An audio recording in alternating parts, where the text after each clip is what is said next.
সঙ্গ করুন, আর ভিতরে যে ঘুমান্ত যে পিতাটা ঘুমিয়ে আছে তাকে একটু জাগ্রত করুন।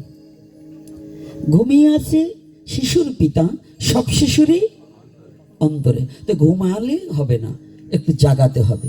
আর এই জাগাতে হলে কি হবে? চেতনে চৈতন্য লীলা, নামে প্রেমে ভাসাইলা, ভক্তগণ সঙ্গে খেলা, প্রফুল্লিত তনু মনে, ধন্য শ্রী চৈতন্য আমার চেতন কল্যাণে প্রেমদানে। এখনো ভাব গুপ্ত সিন্ধু, নির্যাসিতে গৌর পুণ্য ইন্দ্র, সিন্ধুর বিন্দু দানে মহাজনী। ভুলে গেছেন নিজের পিতৃ পরিচয়। সনাতনী জাতি আগে নিজের বাবার নামটা ভুলে গেছে। জন্ম দিলেই বাবা হওয়া যায় না। জগতের পিতা কৃষ্ণ তাহে যে না ভজে বাপ, পিতৃদহি পাতকির হয় জন্মে জন্মে তাপ। কলির যুগের যুগ অবতার, ক্ষণই অবতার নয়, যুগ অবতার। আজকে আমার গৌতম আছে এখানে, গৌতমের খুব চৈতন্য চরিতামৃতের উপরে খুব দক্ষ কবি গৌতম, যারাকে আপনারা চিনেন। আরো হয়তো আমার অজানা ভক্তরা এখানে লুকিয়ে আছে, যারা চৈতন্য চরিতামৃতের উপরে দখল করে বসে আছে। আমাদের সনাতন জাতির এখনো যুগ অবতার আর ক্ষণ অবতার এই বোধগম্যই অনেকের হয়নি।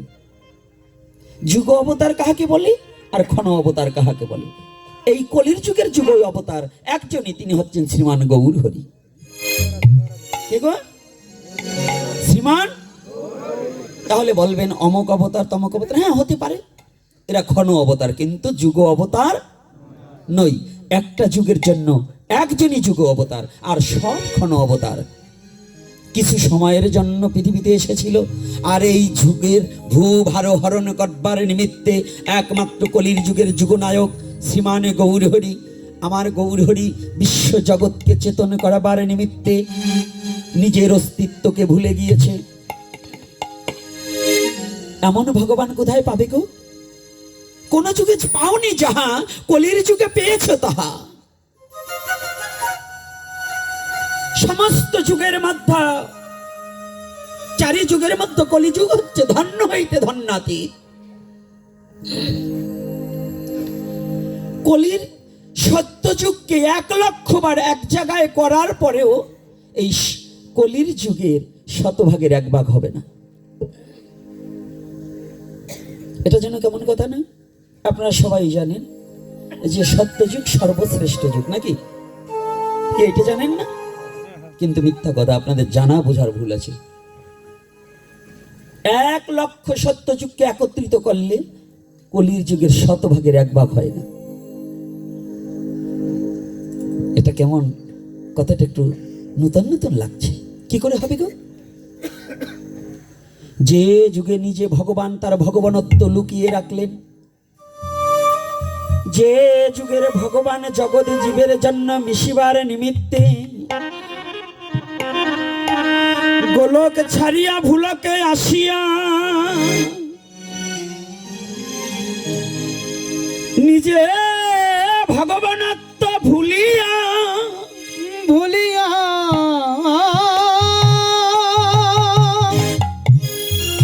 দুঃখী তাপি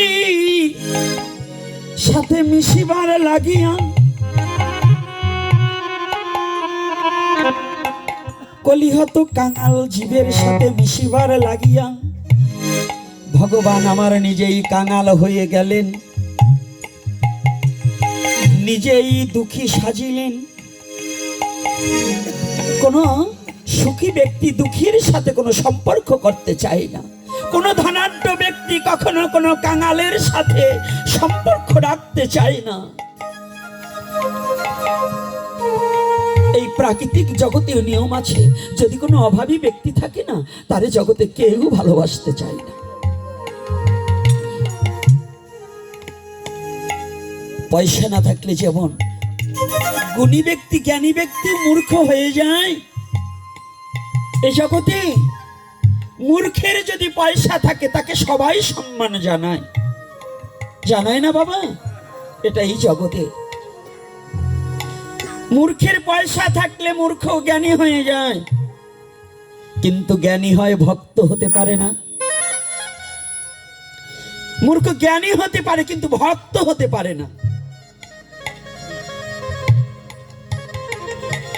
ভক্ত হতে হলে দুটো বস্তুর প্রয়োজন হয়।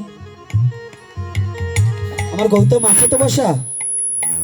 রাধে রাধে। গৌতম কি আছে?